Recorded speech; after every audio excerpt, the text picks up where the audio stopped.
Winter Wishes Extravaganza, Letters to Santa, The Vanguard, and Vortex Collab Edition!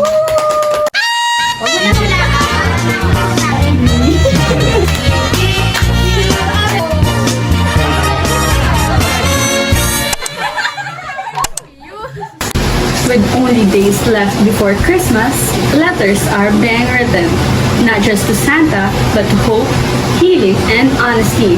Hi, couriers, I'm Guai, your host. Some letters ask for gifts, others ask for peace, love, and strength. I'm Sed, your host. Welcome to Winter Wishes Extravaganza, Letters to Santa. I'm Sean, your host. And this is the Vanguard and Vortex Collab Edition, where real wishes are finally heard. I'm Dan, your host. 5 voices, 1 season of truth, hope, and courage. I'm May, your host. So, our first letter today talks about dreams, both spoken and unspoken. The kind we say out loud and the ones we folded somewhere in our hearts. I'm so excited, guys. Who do you think our first sender is? So this first sender is from Strodia Berry. So here it goes. Dear Santa, I wish I already have a guitar this Christmas. Beyond every gift and every dream, all I have ever wanted is him. Oh, that's very deep. A wish for music and a wish for love too. But you know, guys, it's okay to wish for both things, simple gifts or deep feelings for another person. But always remember that your happiness doesn't define or shouldn't define to another person. Okay? Just let the things flow easily and it will come to you if it is for you. Yeah, I do agree.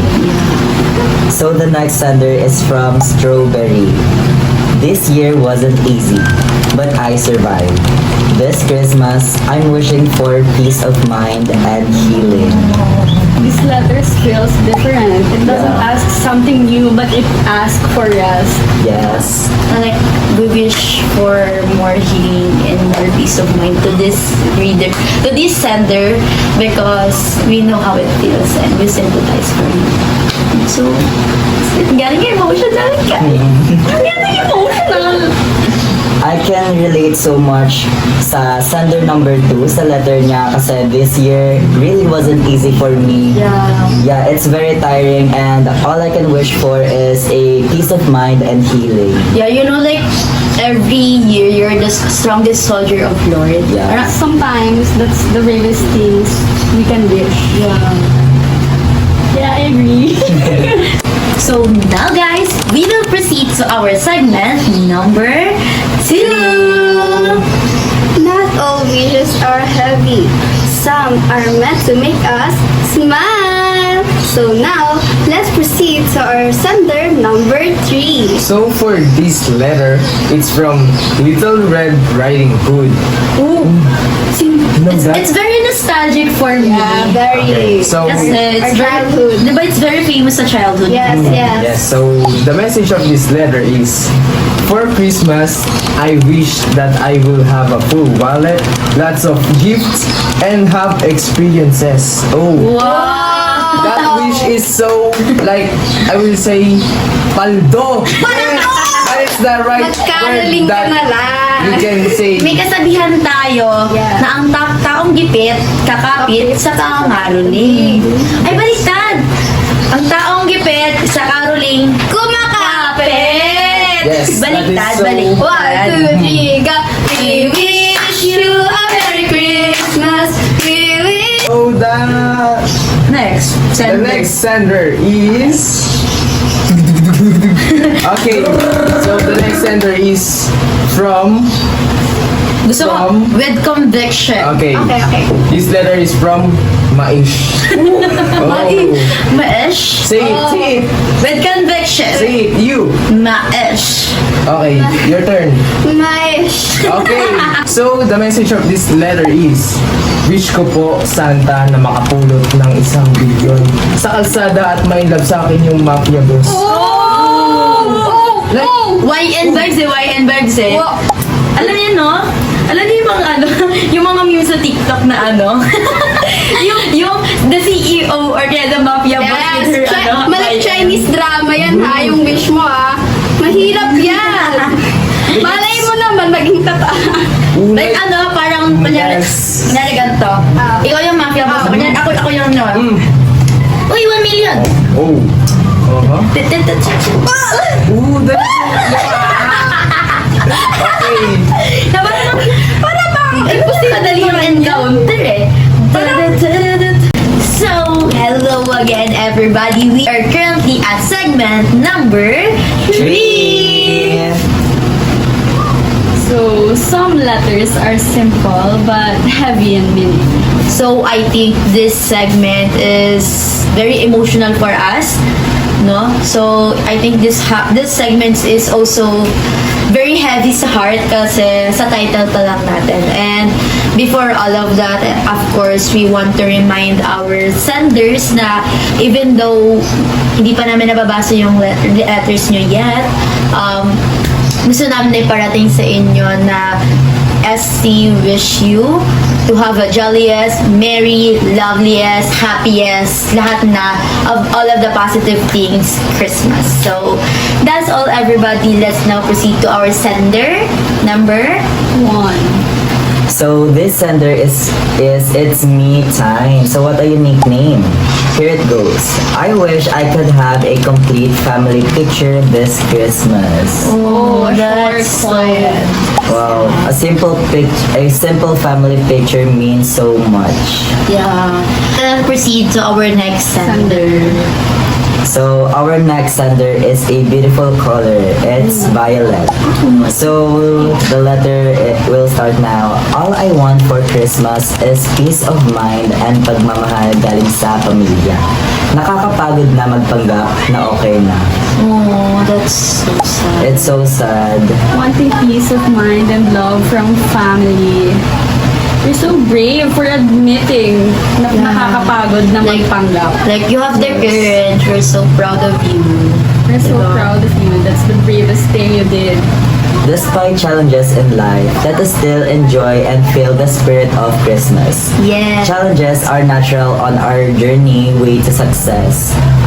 We're here for you to let you know that South William Courier is here and loves you. We love you. Yeah, so, syempre, another ulit na advice for you guys. If you guys are tired, please don't forget to rest. Yes. Rest, not rest and peace. I said this Just twice rest. kasi it is very important to rest talaga. Yes. Okay? You can rest and fight back again, guys. Yeah. So proud of you. So we made it, guys. We are in the last segment number 5. So this is our last segment na. So, our first letter is, It's what? sana matuloy na ang bonding naming magkakaibigan from Yuki. Same. Sana matuloy na yung drawing nyo. I-schedule nyo na yan before matapos ang year. Bakit hindi na yun matuloy next week?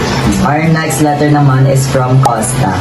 I wish for good health, peace, and strength for my family. Oh, it's so sweet. We all have the Very same. thoughtful Yes. wish. Sing. Okay. Next. Hindi ba pwedeng ako muna? From PJD. Kasi ano yan? Si... Sino? Huwag mo na hulaan.